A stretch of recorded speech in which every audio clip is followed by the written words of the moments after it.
Greater Hyderabad नगर निगम चुनाव में अच्छे प्रदर्शन से बीजेपी के हौसले बुलंद हैं। ऐसे में सवाल यह है कि आखिर ये चुनाव बीजेपी के लिए इतने अहम क्यों थे। ग्रेटर हैदराबाद नगर निगम का असर 24 विधानसभा सीटों पर पड़ता है और 5 लोकसभा सीटों पर इसका प्रभाव देखने को मिलता है। नगर निगम में जीत का फायदा आने वाले विधानसभा चुनाव में मिल सकता है और साथ ही बीजेपी के अच्छे प्रदर्शन की वजह से दक्षिण में पार्टी का जनाधार मजबूत होगा। साथ ही ग्रेटर हैदराबाद नगर निगम का सालाना बजट 6,983 करोड़ का होता है। इसलिए ये चुनाव बीजेपी के लिए इतना अहम था और बीजेपी ने अपने तमाम दिग्गजों को चुनावी मैदान में उतार दिया था। हम आपको बताते हैं कि इस चुनाव में केसीआर की टीआरएस ने क्या गवा दिया है। देखिए, तेलंगाना में एक छत्र राज्य में बीजेपी की सेंध लगा ली है बीजेपी ने और बीजेपी मजबूत विपक्ष के तौर पर यहां पर उभरी है। हैदराबाद के नतीजों का पूरे राज्य पर असर देखने को मिलेगा और 2023 में जो विधानसभा चुनाव होने वाले हैं उसमें इस पार्टी को अब मुश्किल होगी। तो टीआरएस ने यह गवाया है। टीआरएस को बड़ी चुनौती मिली है बीजेपी की तरफ से और बीजेपी ने हैदराबाद के चुनाव को 2023 के विधानसभा का सेमीफाइनल मानकर यह चुनाव लड़ा था, क्योंकि पार्टी की नजर ओवैसी के गढ़ में अपनी मजबूत स्थिति दर्ज करवाने के साथ साथ आगामी विधानसभा चुनाव पर थी। इसलिए बीजेपी ने टीआरएस और एआईएमआईएम को टारगेट किया। दक्षिण में अपना जनाधार मजबूत करने के मकसद से ही बीजेपी ने हैदराबाद की रणनीति बनाई थी। इस रिपोर्ट में देखिए कैसे मिशन हैदराबाद के तहत बीजेपी ने दक्षिण फतह करने की रणनीति तैयार की थी। इम्प्लीमेंटेड, जिसके कारण लोग आज बारंबार मोदी जी को शाबाशी दे रहे हैं। मुहर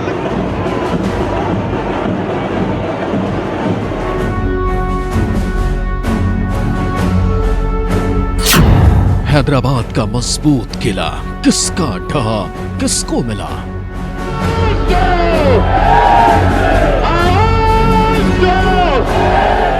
यहाँ की पतंग का मामला कुछ और रहता है, यहाँ का मांझा भी कुछ अलग है। निजामों के 4 मीनार, किसकी जीत किसकी हार।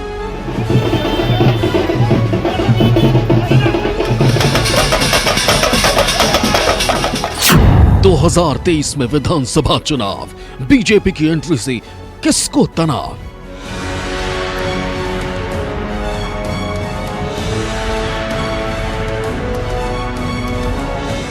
ग्रेटर हैदराबाद का नगर निगम चुनाव तेलंगाना का आगामी विधानसभा चुनाव का सेमीफाइनल माना जा रहा है। शायद यही वजह थी कि बीजेपी ने स्थानीय स्तर के चुनाव को राष्ट्रीय स्तर का बना दिया। मुख्यमंत्री केसीआर और असदुद्दीन ओवैसी के मजबूत दुर्ग को ढहाने के लिए बीजेपी हर तरह का चक्रव्यूह तैयार कर रही थी। और ये एक बार लिख कर मुझे दे दे, बांग्लादेशी और रोहिंग्या को निकालना है, बाद में मैं करता हूं।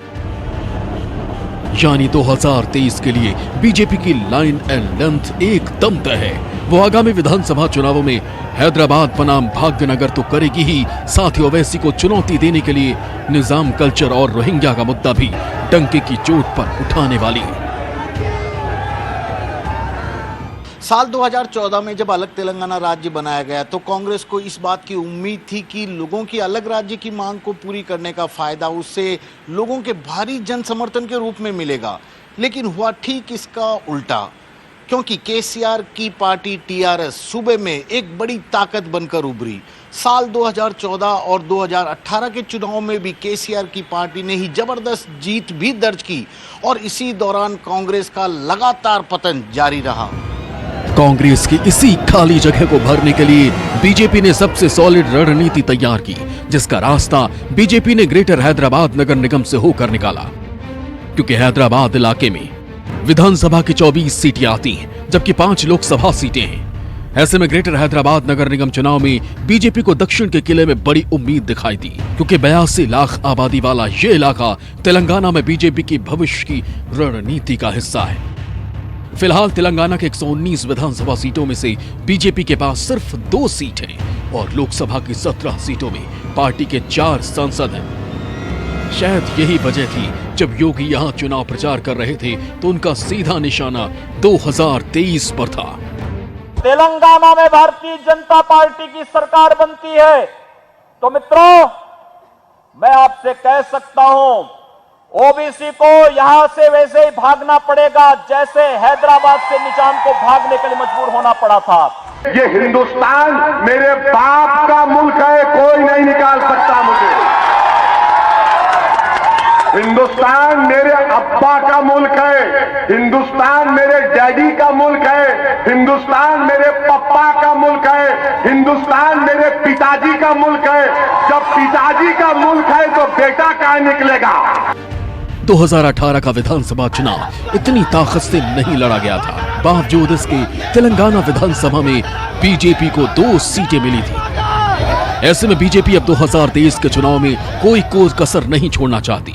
2 साल पहले के विधानसभा चुनाव में टीआरएस ने राज्य की 88 सीटों पर कब्जा किया था। कांग्रेस ने 21 सीटें जीती थी। ओवैसी की पार्टी एआईएमआईएम ने 7 सीटों पर अपना झंडा बुलंद किया।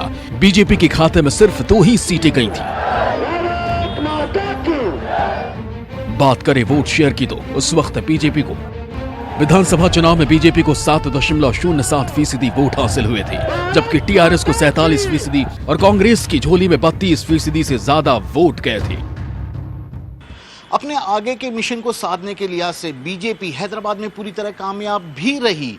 उसने ओवैसी को उन्हीं के गढ़ में जाकर घेरने की पूरे दमखम के साथ कोशिश की और ओवैसी ने भी उनका जमकर मुकाबला किया। बीजेपी द्वारा दी जाने वाली चुनौती के सामने वे डटकर खड़े रहे और इस तरह वे अपना जनाधार बचाने में भी कामयाब हो गए। ओवैसी के लिए हैदराबाद हमेशा से ही पार्टी के लिए एक कवच की तरह रहा है। 1927 में जब पार्टी का गठन हुआ तब यह सिर्फ तेलंगाना तक ही सीमित थी। 1984 के बाद से लगातार एआईएमआईएम की झोली में हैदराबाद की लोकसभा सीट जाती रही। साल 2014 में हुए तेलंगाना विधानसभा चुनाव में भी ओवैसी की पार्टी ने 7 सीटें जीती थी। इसके अलावा इसी दौरान पहली बार ये पार्टी राज्य के बाहर महाराष्ट्र में विधानसभा की 2 सीटें जीतने में कामयाब रही। हाल ही में बिहार विधानसभा चुनाव में पार्टी ने 5 सीटें हासिल की। अब ओवैसी की नजर ममता के पश्चिम बंगाल पर है। एआईएमआईएम बंगाल के विधानसभा चुनाव में भी पूरी ताकत झोंकने की कोशिश में।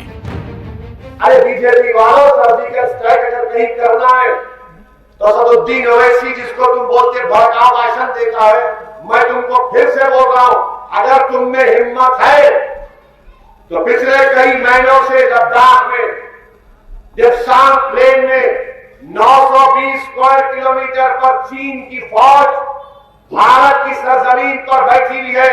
नरेंद्र मोदी, सर्जिकल स्ट्राइक करो आप चीन के ऊपर। और उनका एक प्यादा कहता है कि ओल्ड सिटी पर सर्जिकल स्ट्राइक करेंगे। क्या सर्जिकल स्ट्राइक करोगे? तुमने किया क्या हैदराबाद के लिए, बताओ। ममता के घर में चुनावी नतीजे भले ही जो हों, लेकिन बंगाल के चुनाव तेलंगाना को भी जरूर प्रभावित करेंगे। वहीं दूसरी तरफ ये भी देखना होगा कि हैदराबाद के चुनावी नतीजे तेलंगाना विधानसभा चुनाव पर कितना असर डालते हैं। क्या हैदराबाद के लिए बनाई बीजेपी की रणनीति केसीआर और ओवैसी को चुनौती देने के काम आ सकती है या नहीं? Bureau report, news 24। नमस्कार, मैं हूं मानक गुप्ता। अगर आपको हमारा ये वीडियो पसंद आया हो तो इसे लाइक और शेयर जरूर करें और हाँ, हमें सब्सक्राइब और फॉलो करना ना भूलें ताकि आप देश और दुनिया की कोई खबर मिस ना करें। तो जुड़े रहिए हमारे साथ और देखते रहिए न्यूज़ 24।